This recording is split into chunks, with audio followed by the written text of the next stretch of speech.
নমস্কাৰ ছাত্ৰ ছাত্ৰীসকল, ইউকেএম ষ্টাডিলৈ তোমালোকক স্বাগতম জনাইছোঁ। আজি আৰু এটা নতুন ভিডিঅ'লৈ তোমালোকৰ আগলৈ আহিছোঁ। আজিৰ এই ভিডিঅ'টো তোমালোকৰ কাৰণে সংস্কৃতৰ কিছু অনুবাদ লৈ আহিছোঁ। এই অনুবাদখিনি তোমালোকে যদি পঢ়া আৰু শিকা তেনেহ'লে নিশ্চয় যিকোনো অনুবাদ আহিলে তোমালোকে পাৰি যাবা। মোৰ বিশ্বাস এইখিনিৰ পৰা যদি পৰীক্ষাত 5টা অনুবাদ কৰিব দিয়ে তেনেহ'লে তোমালোকে 4টা হ'লেও ইয়াৰ পৰা পাৰি যাবা, যদি এইখিনি তোমালোকে ভালদৰে পঢ়া আৰু শিকা। তো আজিৰ এই ভিডিঅ'টো পঞ্চম আৰু ষষ্ঠ, সপ্তম, অষ্টম এই সকলোখিনি ক্লাছৰ কাৰণেই প্ৰয়োজন হ'ব। বলা আজিৰ এই ভিডিঅ'টো আমি আৰম্ভ কৰোঁ। তো এক নম্বৰত মই লিখিছোঁ, মই সপ্তম মান বা ষষ্ঠ বা পঞ্চম যোনকেইটা ক্লাছ আহে, যিকোনো ক্লাছ আহিলে তোমালোকে ক্লাছটো খালি সলাই দিলেই হৈ যাব। মই সপ্তম মান শ্ৰেণীত পঢ়োঁ। অহম সপ্তম কক্ষায়াং পঠামি। অহঙৰ লগত তোমালোকে এইটো ভালকে মনত ৰাখিবা, বেছিভাগে এইটো খেলি মেলি কৰে, মিৰ ঠাইত তি লগাই দিয়ে। অহঙৰ লগত সদায় মি হ'ব। 2 নম্বৰত আছে, আমি সপ্তমমান শ্ৰেণীত পঢ়োঁ। যদি আমি বহুবচন যদি থাকে তোমালোকে কি কৰিব লাগিব, বহুবচনৰ ৰূপ দিব লাগিব। অৰ্থাৎ আমি হ'ল বয়ং, বয়ং সপ্তম কক্ষায়াং। বয়ঙৰ লগত সেইটো মিৰ ঠাইত মি বস মস, অৰ্থাৎ পঠা মহ, বহুবচনত পঠা মহ হ'ব। বয়ং সপ্তম কক্ষায়াং পঠা মহ। 3 নম্বৰত আছে, তেওঁ সপ্তমমান শ্ৰেণীত পঢ়ে। যদি তেওঁ হয় থাৰ্ড পাৰ্চন, এইটো সব সপ্তম কক্ষায়াং পঠ তি হৈ যাব। সেইটো উত্তম পুৰুষৰ ৰূপ হৈ যাব।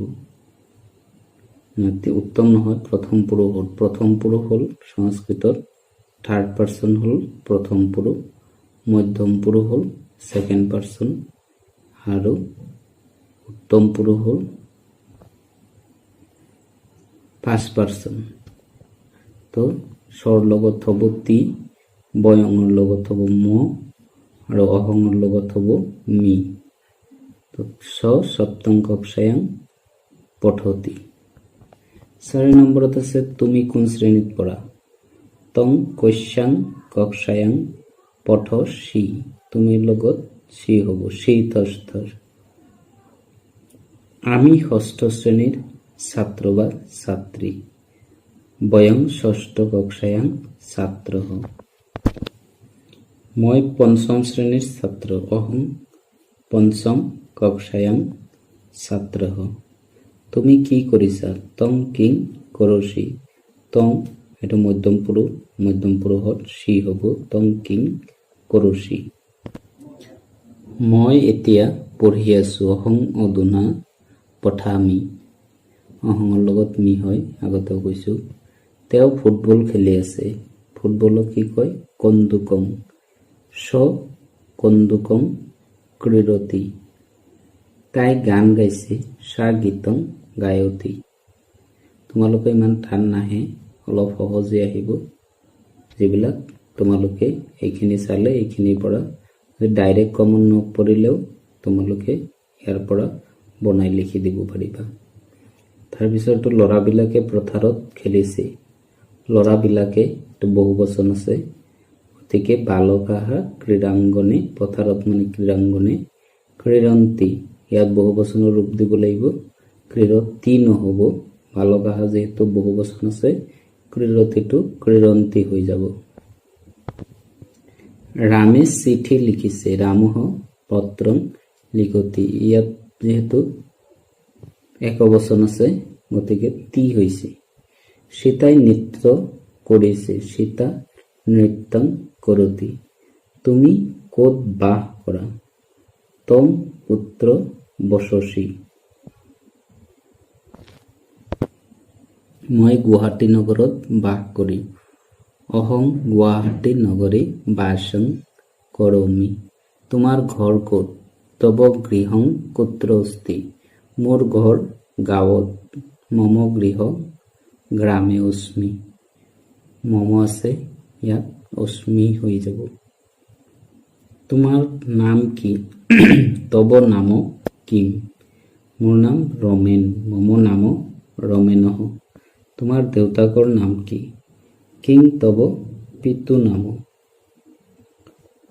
মোৰ দেউতাকৰ নাম ৰাম। মম পিতু নাম ৰামঃ। তোমাৰ দেউতাই কি কৰে? তব পিতা কিং কৰতি? মই সদায় বিদ্যালয়লৈ যাওঁ। এইটো যাই হৈ আছে, যাওঁ হ'ব। অহং সৰ্বদা বিদ্যালয়ং গচ্ছামি। এইটো ফুট দিব লাগিব, বিদ্যালয়ং হ'ব। গোলাপ ফুল কেনেকুৱা? গোলাপঃ পুষ্পং কীদৃশং ভৱতি।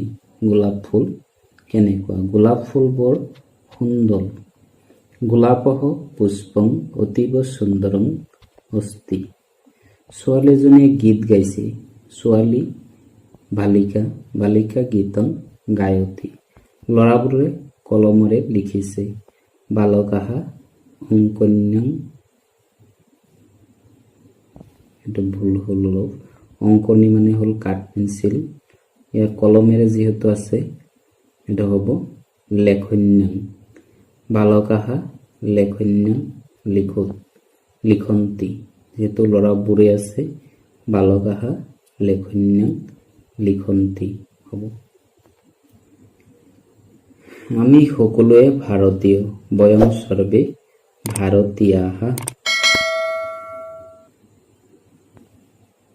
ছোৱালীজনীয়ে নাচি আছে। বালিকাঃ নৃত্যং কৰতি। মই সংস্কৃত ভাষা পঢ়ি আছো। অহং সংস্কৃত ভাষাং পঠামি। এইখন মোৰ বিদ্যালয়। ইদং মম বিদ্যালয়ঃ। তাই এজনী গায়িকা।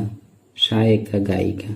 ৰামে ভাত খাইছে। ৰামঃ অন্নং খাদতি। সীতাই চিঠি লিখিছে। সীতা পত্ৰং লিখতি। সিহঁতে ফুটবল খেলিছে। সিহঁতে বহু বচন আছে। তে কন্দুকং ক্ৰীডন্তি। আমাৰ দেশখনৰ নাম ভাৰতবৰ্ষ। আমাৰ মানে হ'ল অস্মাকম। অস্মাকম দেশস্য নাম ভাৰতবৰ্ষঃ। মোৰ নাম ৰমেন। মম নাম ৰমেনঃ। আমি কিতাপ পঢ়ো। বয়ং পুস্তকং পঠামঃ। তাই মন্দিৰলৈ গৈছে। সা মন্দিৰং গচ্ছতি। তেওঁলোক বজাৰলৈ গৈছে। তে আপনং গচ্ছন্তি। ৰাম দোকানলৈ গৈছে। ৰামঃ বিপণিং গচ্ছতি। খেতিয়কজন গাঁৱৰ পৰা আহিছে। কৃষকঃ গ্ৰামাৎ আগচ্ছতি। আৰু এটা তোমালোকে ইয়াত ৰৈ গৈছে, এইটো পঢ়ি থবা যে গছৰ পৰা পাত সৰিছে। বৃক্ষাত পত্ৰং পততি। বা গছৰ পৰা ফল সৰিছে হ'লে বৃক্ষাত ফলং পততি হ'ব। আৰু যদি দিয়ে ফলবোৰ তেতিয়া হ'ব ফলানি পতন্তি। এইজন খেতিয়ক। এষঃ কৃষকঃ। এইজনী ৰাধা। এষা ৰাধা। এইটো কি? এইটো ফল। এতৎ কিম? এতৎ ফলম। এইবিলাক তোমালোকৰ ক্লাছ 7 কিতাপত আছে। হ'লেও এইখিনি মই দি দিছো যাতে তোমালোকৰ মনত থাকে। এইবোৰ কি? এইবোৰ ফুল। এটানি কিম? এটানি পুষ্পানি। বহু বচন হ'লে এটানি হয়। এইসকল কোন? এইসকল ছোৱালী। এটা কাঁ? এটা বালাহা। এই কিতাপখন মোৰ। এতৎ মম পুস্তকম। তেওঁৰ এটা কলম আছে। তস্য একঃ লেখনী অস্তি। অঙ্কনী মানে হ'ল কাঠ পেঞ্চিল। তোমালোকে মনত ৰাখিবা। আৰু ঘড়ী। ঘড়ী মানে হ'ল ঘটিকা। আচাৰ্যই কি কৰিছে? আচাৰ্য কিং কৰতি। মোৰ দুখন কিতাপ আছে। মম দৌ পুস্তকৌ স্ত অস্তি স্ত সন্তি। স্তটো হ'ল দ্বিবচন। যেহেতু দুখন দিছে সেইকাৰণে দ্বিবচনত হ'ব। মম দৌ পুস্তকৌ স্ত। মৰাচাৰয়ে নৃত্য কৰিছে। ময়ূৰঃ নৃত্যং কৰতি। আকাশত মেঘবোৰ আছে, আকাশে মেঘ আহা সন্তি। যেনেকৈ ৰামে পঢ়ে তেনেকৈ ৰাধাই পঢ়ে। যথা ৰামহ পঠতি তথা ৰাধা পঠতি। যদি দিয়ে যে যেনেকৈ ৰামে পঢ়ে তেনেকৈ ৰাধাই নপঢ়ে, যদি নপঢ়ে দিয়ে তেতিয়া হ'ব যথা ৰাম পঠতি তথা ৰাধা নপঠতি। ন এটা লগাব লাগিব, তেতিয়া হৈ যাব। যেতিয়া সূৰ্যোদয় হয় তেতিয়া পদুম ফুলবোৰ ফুলে।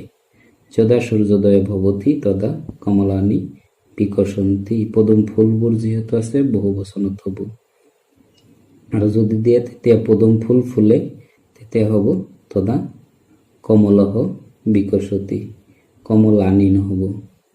আজি বুধবাৰ, অদ্য বুধবাসৰঃ। অহাকালি বৃহস্পতিবাৰ, সহ গুৰুবাসৰঃ। যোৱাকালি মঙ্গলবাৰ, জ্যহ মঙ্গলবাসৰঃ। য মানে যোৱাকালি, স মানে হ'ল অহাকালি, অদ্য মানে হ'ল আজি। ইয়াত এটা কলম আছে, অত্র একম লেখনীমস্তি।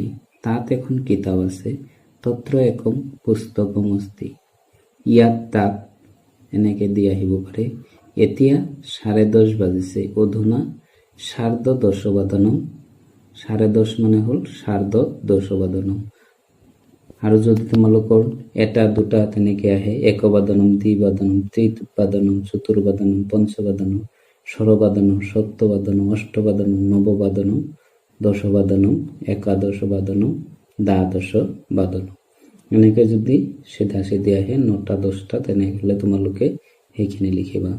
আৰু যদি সাৰ্ধ আহে, সাৰ্ধ মানে সাড়ে, আৰু যদি 45 মিনিট আহে তেনেহ'লে পাদনো দিব লাগিব, আৰু যদি 8 থাকে তেনেহ'লে ন দিব লাগিব। পাদনো নববাদনম। মাকে 8:45 বজাত পূজা কৰে। মাতা পাদনো নববাদনে পূজাং কৰতি। মই ৰাতিপুৱা 5:15 বজাত উঠো। অহং প্ৰাতকালে সপাদ পঞ্চবাদনে উত্তিষ্ঠামি হ'ব।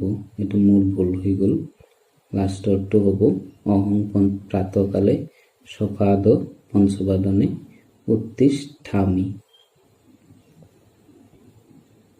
এইবিলাক তোমালোকে চাবা যাতে ভুল নহয়।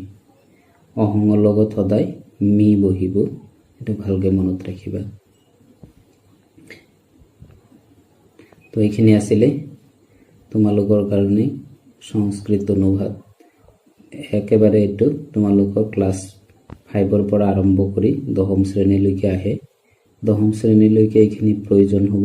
কিছুমান 10ম শ্ৰেণীত নতুনকৈ শিকিব লাগিব, এইখিনিও দৰকাৰ হ'ব। লগতে আৰু কিছু বস্তু নতুনকৈ শিকিব লাগে।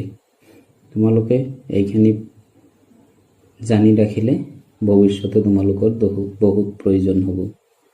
তো মই আশা ৰাখিম এই ভিডিঅ'টোৰ পৰা তোমালোক নিশ্চয় কিবা নহয় কিবা এটা উপকাৰ পাবা। যদি তোমালোকৰ এই ভিডিঅ'টো চাই ভাল লাগে তেনেহ'লে লাইক আৰু বন্ধুবৰ্গৰ ওচৰত শ্বেয়াৰ কৰি দিবা।